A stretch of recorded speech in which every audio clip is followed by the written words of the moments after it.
Et je peux vous assurer que qui sont les plus au point là-dessus? Les Russes. Les Russes. Bah, eux, vous vous souvenez des missions de la station Mir, là? Ils restaient plus d'un an là-haut. Vous croyez que... Bon, d'accord, ils ont la clim là-haut, mais bon... C'est pas l'idéal. Et dans les formations que je fais, c'est le deuxième groupe qu'on reçoit de Russes. Pour être ostéopathe en Russie, il faut d'abord être médecin. Donc ce sont tous des médecins et ils sont hyper pointus. Et on leur proposait des tests énergétiques par rapport à ça, mais eux ils sont morts de rire. Parce que ça, ils font ça tous les jours.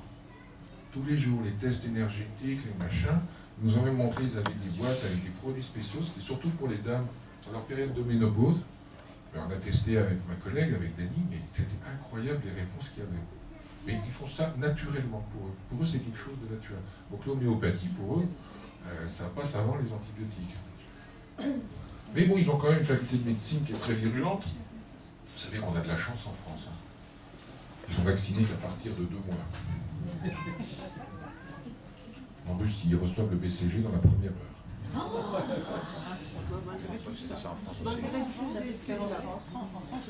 Oui, mais partout, même en Russie, ils ont aussi leur set de coyote. Hein.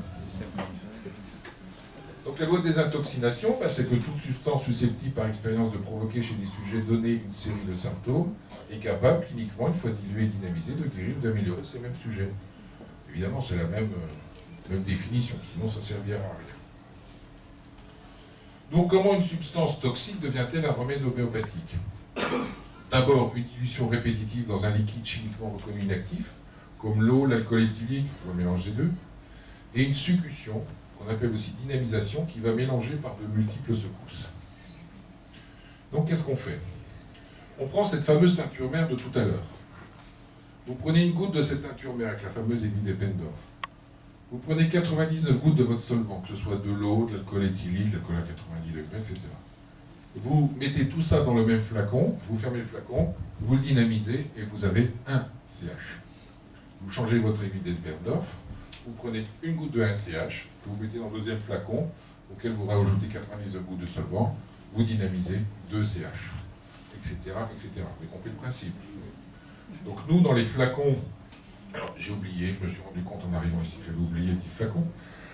Dans les flacons, qui sont beaucoup plus petits que ça, nous avons toutes les dilutions de 1 à 375 CH. Ok? Donc, comment ça marche? En fait, c'est basé sur le principe, on a parlé hier, j'étais très content, de Jean Helmiger, La médecine retrouvée. Si vous ne connaissez pas cet ouvrage, je crois qu'on peut encore le trouver. Oui, bien sûr. La médecine retrouvée, la notion d'isothérapie séquentielle. Donc à l'époque, et Jean a travaillé comme ça, Jean s'est formé auprès de Dominique Sen et de Jean Helmiger, deux homéopathes suisses très, très compétents et très connus, en tout cas dans le milieu de l'homéopathie. Et lui, pareil, au départ, il fallait tester toutes les dilutions. On trouvait le toxique, on testait toutes les dilutions. De quelle dilution le corps a besoin? En général, il va partir de haute dilution pour revenir dans les basses dilutions. Donc on partait des 375, on testait, non ça marche pas, 374, vous voyez le temps que ça prend. Alors il y a des valeurs références qui permettent de sauter quelques étapes, mais ça prend du temps. C'est très efficace, c'est ce que fait Helmiger. Il donne une dose à tel CH, la personne prend la dose, revient une semaine après, on reteste, etc. etc. Et ça marche, hein, là-dessus, il n'y a pas de problème. Et Jean, un beau jour, comme ça que les choses avancent, un beau jour, sur une de ses patientes, il fait sur plusieurs toxiques, et puis il lui fait la commande pour aller en pharmacie.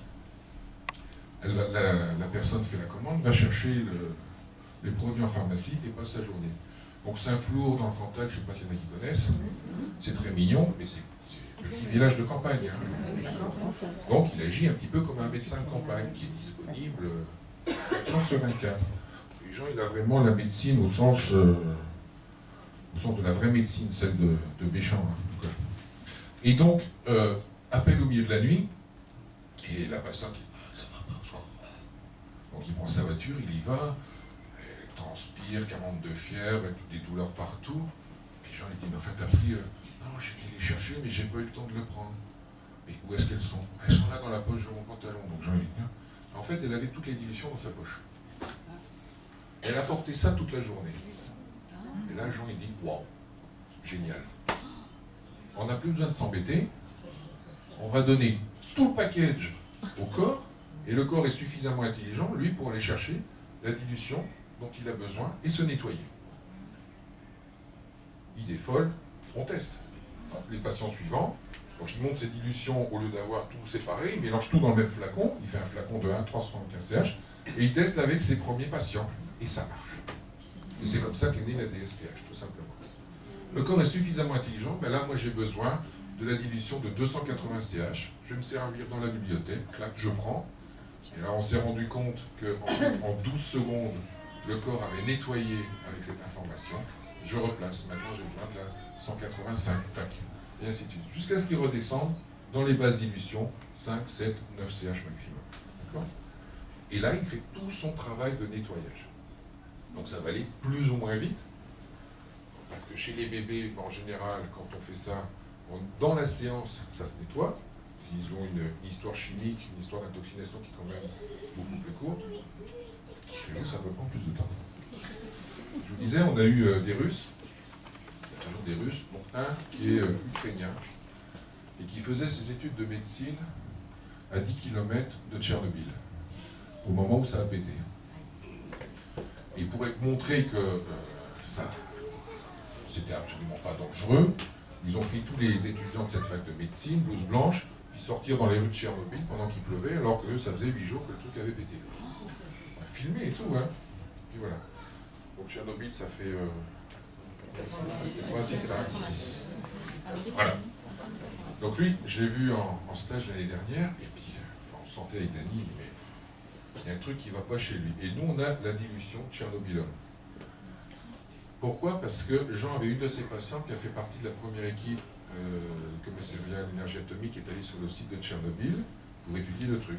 Et elle, discrètement, elle a pris une boîte de pétri, elle a pris de la terre du site, directement dessus, elle l'a mis discrètement dans sa valise diplomatique, elle l'a ramené à Jean. Donc, Jean a monté une dilution avec ça, on n'a pas plus pur. D'accord? Donc on teste Tchernobyl, on l'approche à 2 mètres, déjà il sentait que ça chauffait, ça réagissait chez lui. On a testé, il devait porter la dilution pendant 6 mois. En général, maximum, les dilutions, on les porte, allez, 10 jours. Au-delà, c'est vraiment très intoxiqué, lui, 6 mois. D'accord? On l'a revu, parce qu'il n'avait pas tout à fait fini le stage, on l'a revu 6 mois après, on a retesté, il devait encore la porter 6 mois. Donc, avec d'autres choses entre-temps. Donc, c'est vous dire la puissance de ce truc. Et ça, c'est quelque chose qui sort régulièrement dans nos consultations en rapport à Tchernobyl. Pourquoi? Ben parce que des irradiations, vous en recevez tous les jours. Les pluies acides. Si vous achetez vos légumes, même s'ils sont bio, ils sont automatiquement, la plupart du temps, traités. Ils sont traités comment? Par irradiation. Les fumeurs. Qu'est-ce qu'il y a dans les cigarettes? Polonium. Polonium, je ne sais plus quel est le chiffre derrière. Polonium. Donc, automatiquement, vous êtes irradié. Et ça va se traduire par quoi? Manque d'énergie, difficulté de sommeil, un gros vide d'énergie au niveau de la thyroïde. Je me dépêche. Ah, je demande la pause. Vous voulez la pause? Il y a des vessies qui sont prêtes. Alors on finira tout à l'heure sur l'explication de la désintoxication.